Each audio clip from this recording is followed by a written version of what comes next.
Next up, I would like to call upon a young leader and a bureaucrat who has worked in the remote tribal areas of erstwhile Andhra Pradesh for the welfare of tribals and their livelihoods, working in the sphere of rural livelihoods and poverty alleviation and urban affairs. He worked as district magistrate for 3 districts in Telangana. Currently, he is working as the secretary for Telangana Social Welfare Residential Institutional Society and also for the Tribal Welfare Residential Institutional Society, also holding a position as the secretary for the finance department with the government of Telangana. Please join me in welcoming yet another leader, a bureaucrat of this country, Mr. Ronald Rose.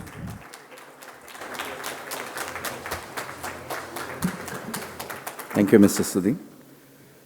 Respected Program Chair, Mr. Naveen Mittal, and other dignitaries in the dais, and all the delegates who are here. So as you know, I'm the secretary for 2 societies, Social Welfare Residential and Tribal Welfare Residential Societies. So before getting into these topics, I just wanted to give a small perspective of what are these societies, and how it is different from the regular government schools. So these are societies which have been established under societies by the government of Telangana. Earlier it was government of Andhra Pradesh. And these societies have functional autonomy as well as financial autonomy, so a bit different from the government-run institutions. We have 451 residential institutions run by these societies with 220,000 children who reside in campus with us. This includes 52 degree colleges also. So who are these students who come to these societies? They are all from below poverty line families. Their parents are mostly laborers working in farms. And most of them are first generation learners. That means their parents were never educated. They may be literate in terms of census, but they have not gone to formal schooling at all. So I think your mind is already filled with a lot of images of how the societies will look, since I have told you all the cliches that they are BPL children, they are run by government, fully funded by government, run by government teachers. So I think your mind is filled with a lot of images, right? What you're seeing in TVs and videos, old dilapidated buildings, teachers coming late to school, children not able to count 2 + 2 is 4. Yes? So except for the front row people, because they are the teachers of society, so they know. The exact myth the societies wanted to fight, that's the exact myth which they have fought, and that's the exact myth they have already broken. Just to put things in perspective, some statistics might not be relevant, but it's very important. This year, 750 of our children are going to get into medical colleges and IITs. 750. Both the societies put together. So our Neet examination results have come. JEE advanced results have come. And mind you, please go back to the first line I said. These are all first generation learners. Absolutely no support system from their family. Fully taken care by the society. So in their 12 years of formal education, nearly 8 years they spent with us in a residential environment. So we have also learnt a lot by running this residential society. So Government of Telangana, they have understood the importance of these residential institutions. So they have increased the number of residential institutions in the state. So we have now 973 residential institutions run by Government of Telangana. More than 6 lakh children are studying here. And you won't believe, we conducted entrance examination for 5th class.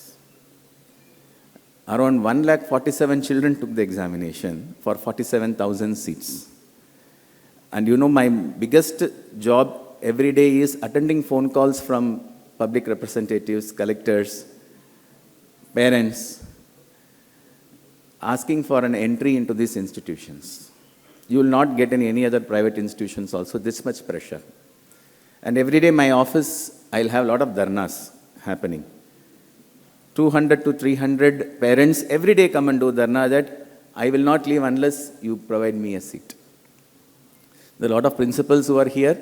They also face similar issues, including threatening calls saying that I'll get you transferred if you're not going to give me a seat there.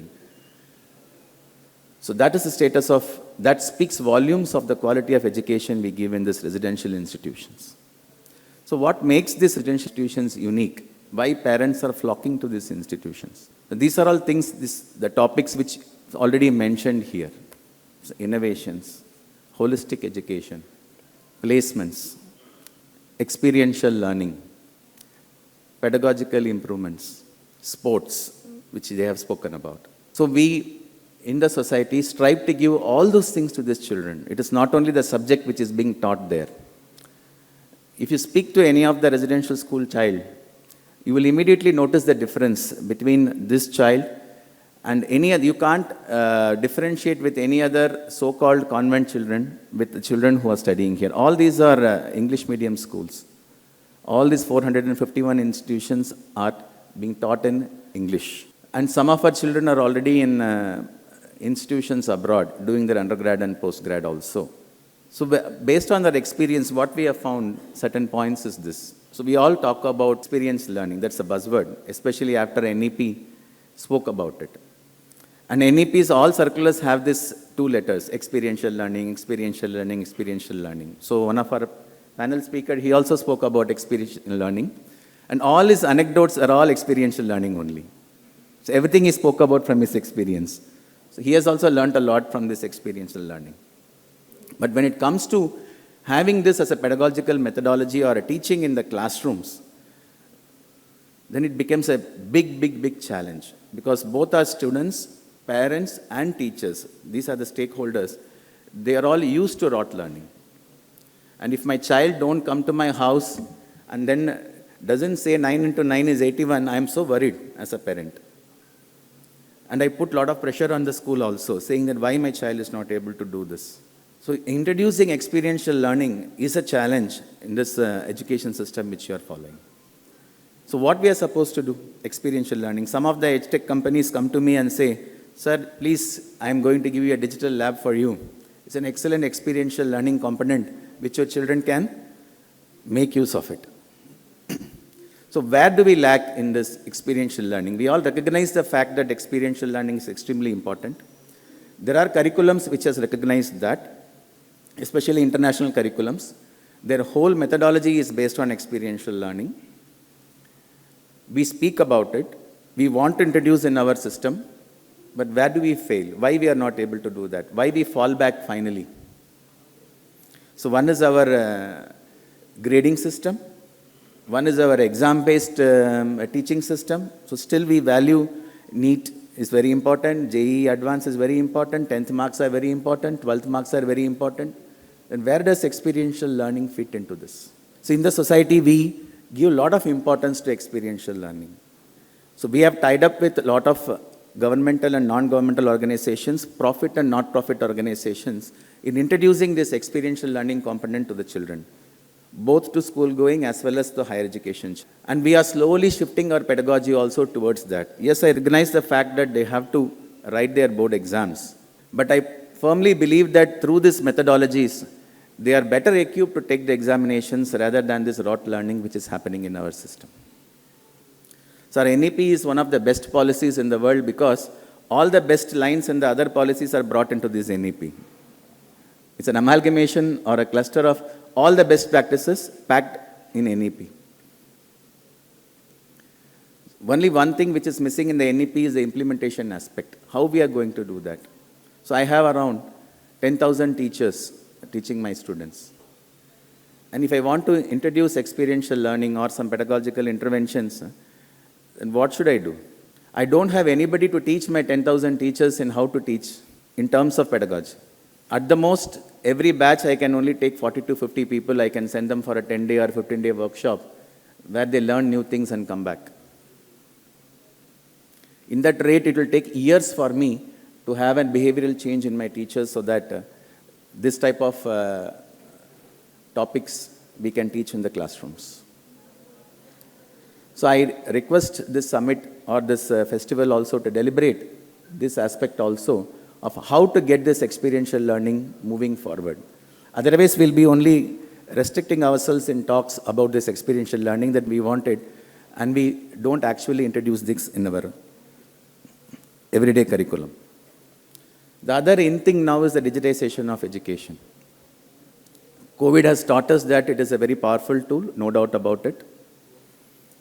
So in my society, every time I say, let us talk to principals, so my joint secretary is here, she always says, let us start Zoom meeting, sir. So yesterday I had one meeting with my principals. You won't believe the meetings, what time it started? 7 o'clock in the night, evening? 6:30? Yeah, see, they were so worried. And then it went up to 8:30. So the power of Zoom, you can catch them anytime you want. You need not worry about anything. You need not worry about their family, you need not worry about their timings. Jokes apart, that is for teachers, but for children, it has really helped. So in the society, our teachers, they ran classes on phones. Every school did. What is so beautiful about it? What is so unique about it? The uniqueness lies here, because students never have smartphones. Or they have one phone at home. There are two people are there, two siblings are there. 0 laptops, 0 internet connectivity. They have to rely on phone alone. They reside in very, very poor interior villages, tandas, tribal areas. But still, you know what our teachers did? 6:30 their class starts in the morning. 8:30 it ends. Evening 5 o'clock starts, 7 o'clock it ends. You know why? Because the parents have to go to the field and they need the phone with them. So all our teachers, they adjusted their schedule according to their needs of the children, and during the pandemic they taught classes to them.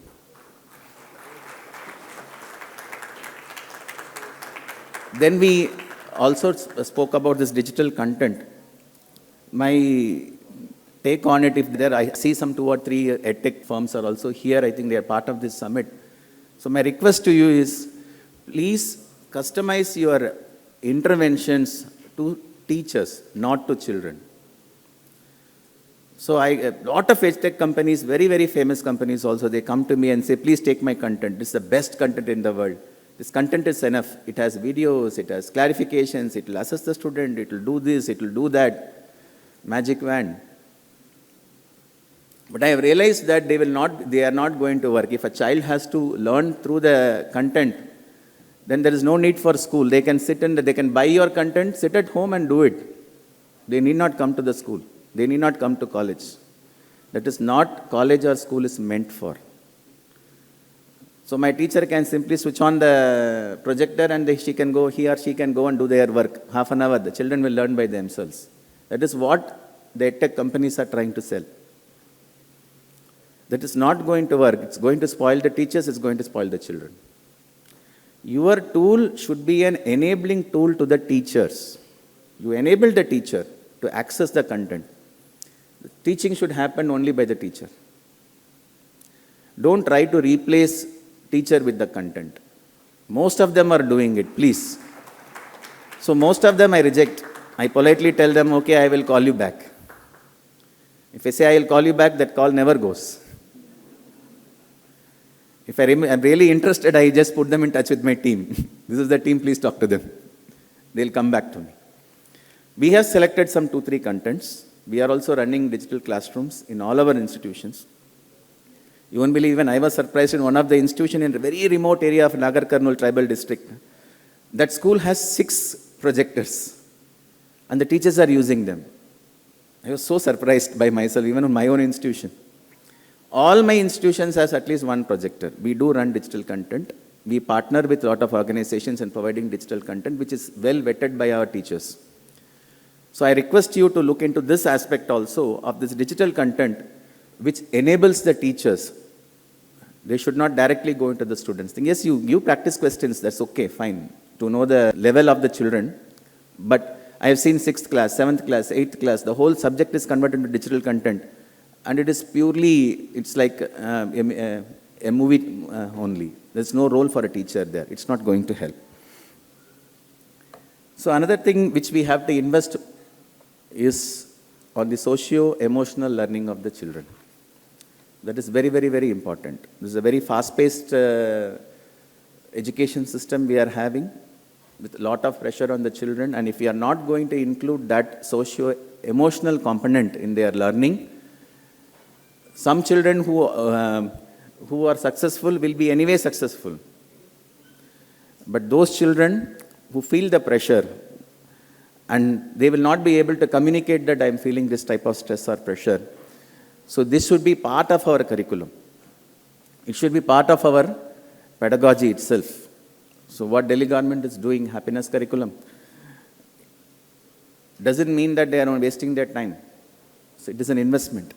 So in societies, we are also picked up the same thing. We are working with organizations who introduce happiness curriculum in a similar way. 2-3 more curriculums also we have invested in them in all our schools. And in higher education, we are one of the pioneers in introducing data science courses in the state. So we are now investing in bioinformatics. We have a pharmacy college running. We have a law college.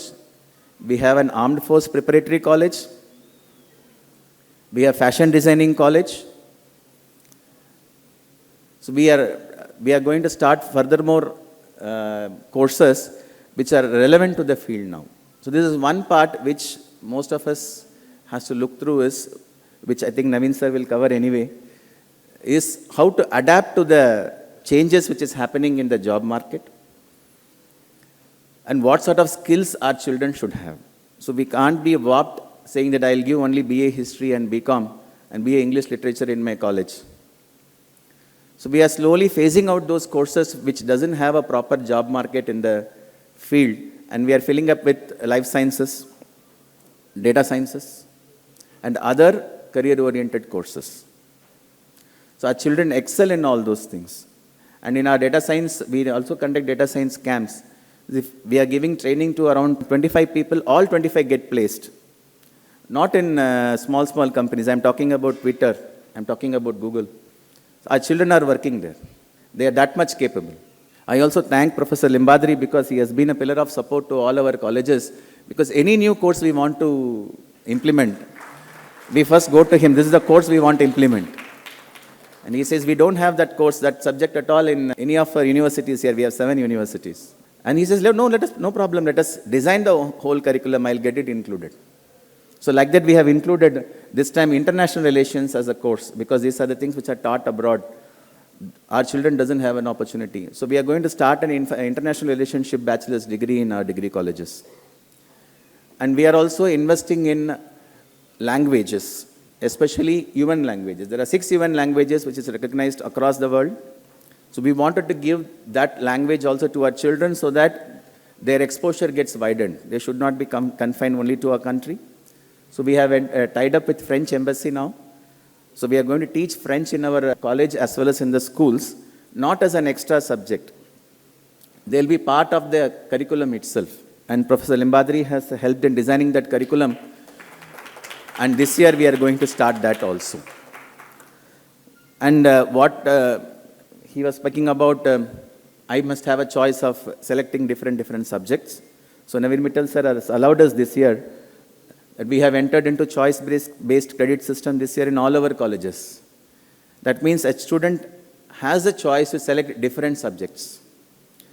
So he or she need not come to me saying that I want to study BSc chemistry. No.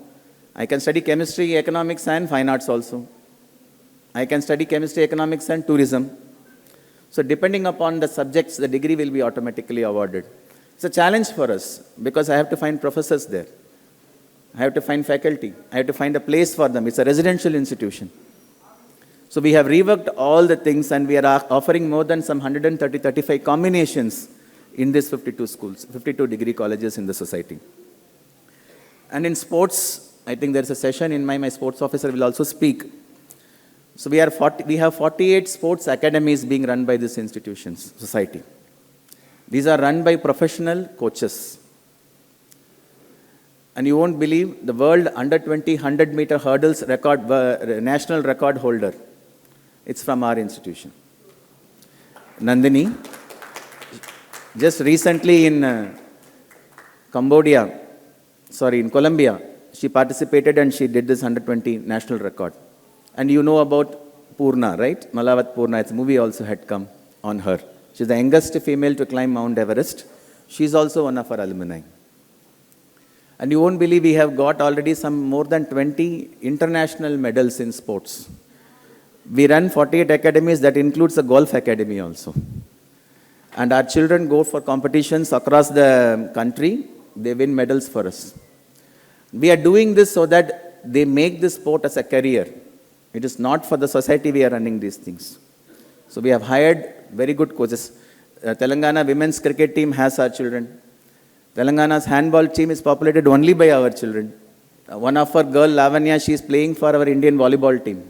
One of our girl, Karina, she is playing for our Indian handball team. They have represented India in World Cups and international competitions also. So he will talk more about these type of things also. The last one, this last point I just want to make is, please invest more on teachers. That is the only thing which is going to help in improving the education system in the country. So in society, we believe that we try our level best to equip the teachers. I always say, so I have 220,000 children, which is a floating population. So that means every year some 30,000 gets added and 30,000 goes out. Whereas these 11,000 teachers are a static population for me. They are with me, always. So why I should break my head in these 220,000, wherein this 11,000 people will take care of the 220,000 for me. So please invest on teachers. Please deliberate that also on this summit. And I wish this summit the very best. Thank you.